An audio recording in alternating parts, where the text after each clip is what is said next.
Hello everybody, it's Wyvern here with another bit of Total War Warhammer 2 Quick Match gameplay. This time around we are on Oasis of False Hope, playing as the High Elves against the forces of the Empire.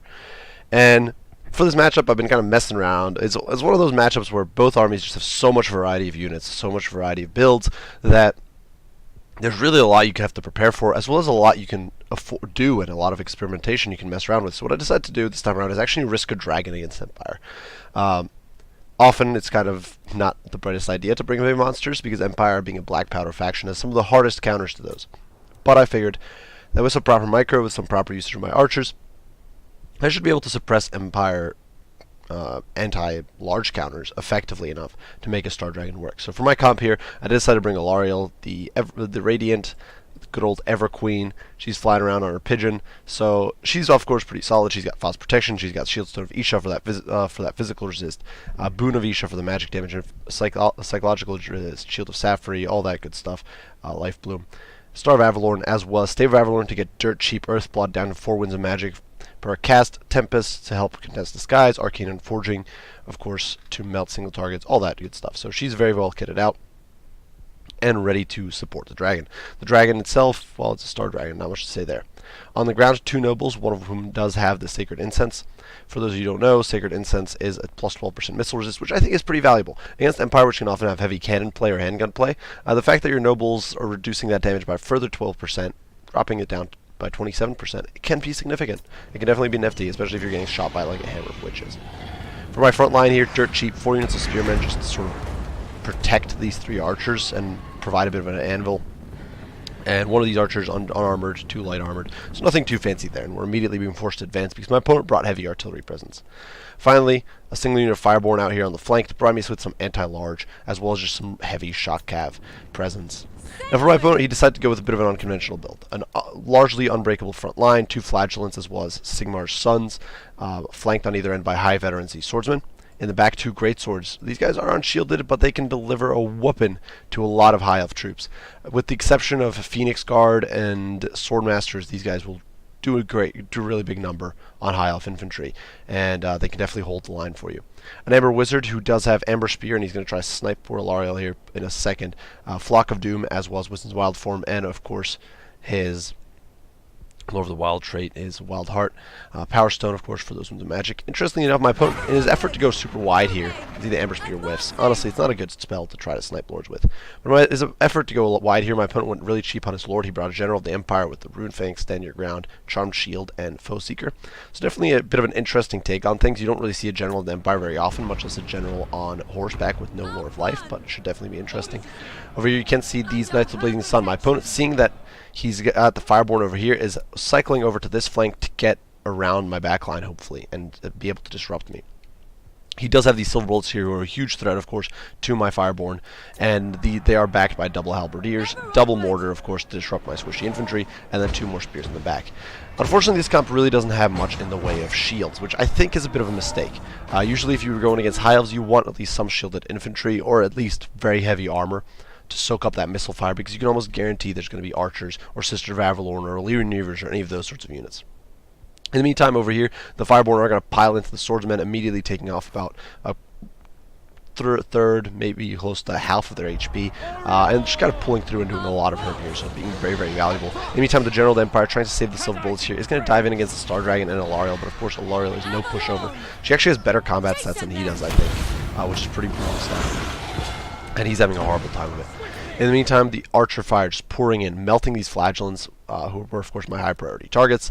And although my opponent is going to be casting Wisdom's Wild Form here to help keep this front line up and going, he isn't really able to sort of eliminate these troops quickly enough. And in the meantime, his General is getting torn apart in the back. You can see Alariel sort of swooping around, shutting down these Silver Bullets while the Star Dragon works over the General.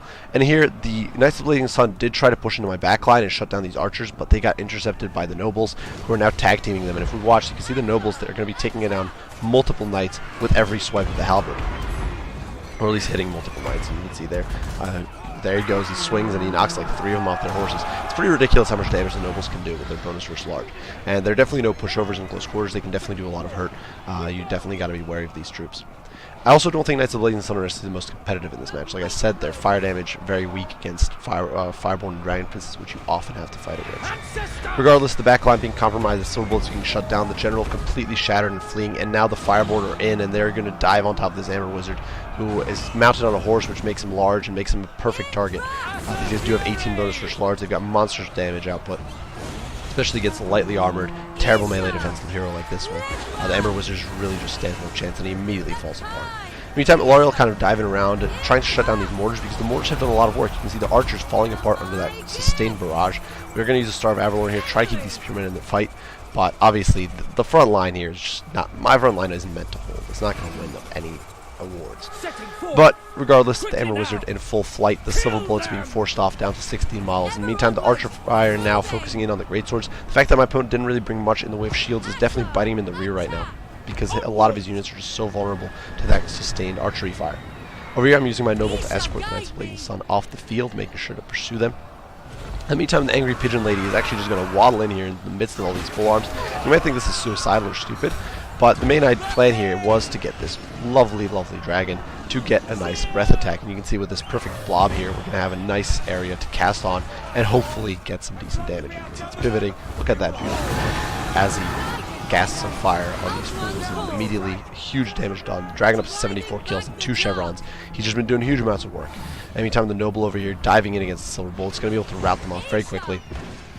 And that is going to start shutting my opponent's comp down from good. He certainly has a lot of infantry left. If we look at the balance of power, you can see I've lost over half my troops. He still has over half his troops on the field. But the simple fact of the matter is most of the troops I've lost are cheap chaff. It's spearmen, it's archers. My core force of the Star Dragon, Alariel, and the Nobles is still very much alive and kicking. We still have a Star of Avalorn waiting to be casted. I actually still had a decent amount of Winds of Magic to boot, and my opponent at this point is starting to lose that artillery. With the Star Dragon getting on top of this mortar, terrifying the crew off. It's going to be able to then shift over and hopefully shut down the second mortar. And once those mortars are offline, the archers are going to be in a much better spot. Certainly over here, the Sigmar Sons are winning, and they'll win over there, but the Fireborn here helping mop up these swordsmen, they'll then be able to run them down. And we're kind of collapsing these pockets of unbreakable troops, these last lines of resistance. And once that front line is gone, my opponent would be basically doomed to get kind of cycle charge and shot to death, so he decides to GG out at that stage.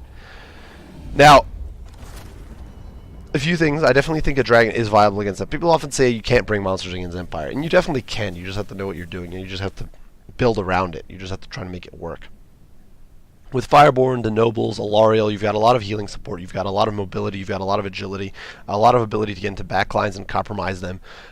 And with those archers, you also have a lot of potential if your opponent goes heavy on handguns or shooting. And it's not likely Empire's going to go super heavy on handguns. Just like it's not likely the Elf will go super heavy on archers. So, as long as you have some suppressive fire, something to shut down that shooting, you should be in a good spot. And I think that here with the Fireborn, the Archers, and Alariel and the Nobles, I had more than enough tools to kind of compromise backlines. Now, that said, my opponent didn't really invest that heavily in a backline, where I think he perhaps should have invested maybe a little heavier, or at least a little heavier in anti-large options, or mobile anti-large options. I do think this is a relatively competitive build if you're just trying to make a Star Dragon work. You've got a lot of anti-large between the Nobles, the Fireborn, and to an extent the Star Dragon. You've got tools to shut down enemy shooting, you've got tools to just hold the front line, and I think all in all you're just well-rounded. Now for my opponent's build here for the Cool Kings comp, I think the biggest problem is lack of shields, first and foremost. This comp has almost no shielded infantry. There's 3 units of swordsmen. And if your opponent goes heavy on Illyrian and Reaver play, which is possible, Shadow Warrior play, Archers, Sisters of Avalorn, any of those units, you're going to suffer horribly, and it's going to be really painful. The second mistake, I think, is the lack of mobile anti-large. Now, certainly my opponent here was trying to go very wide, which you can do. I personally don't like playing wide, and I generally don't, but except for a few very spammy factions, which I don't consider the Empire to be one of, but you can, definitely, so don't mistake what I was trying to say here, but the lack of mobile anti-large here was a huge disadvantage. No Demigryph Knights, even a single unit of Demigryph Knights, could have forced me to reconsider my entire backline harass campaign. The Star Dragon would have been far more vulnerable if there were Demigryph Knights, even without a proper caster to support them, even if it was still this Amber Wizard, which I don't think is the best choice here. But regardless, even if my opponent had still gone with an Amber Wizard, even if he still had that General of the Empire, didn't go with a more, in my opinion, competitive Lord choice, I think, say, dumping the 2 halberdiers and maybe a spearman or some of these chevrons and the swordsmen and getting a unit of demigryph hat knights with halberds would have in and of itself been a huge boon in trying to force off my large units, my heavy troops.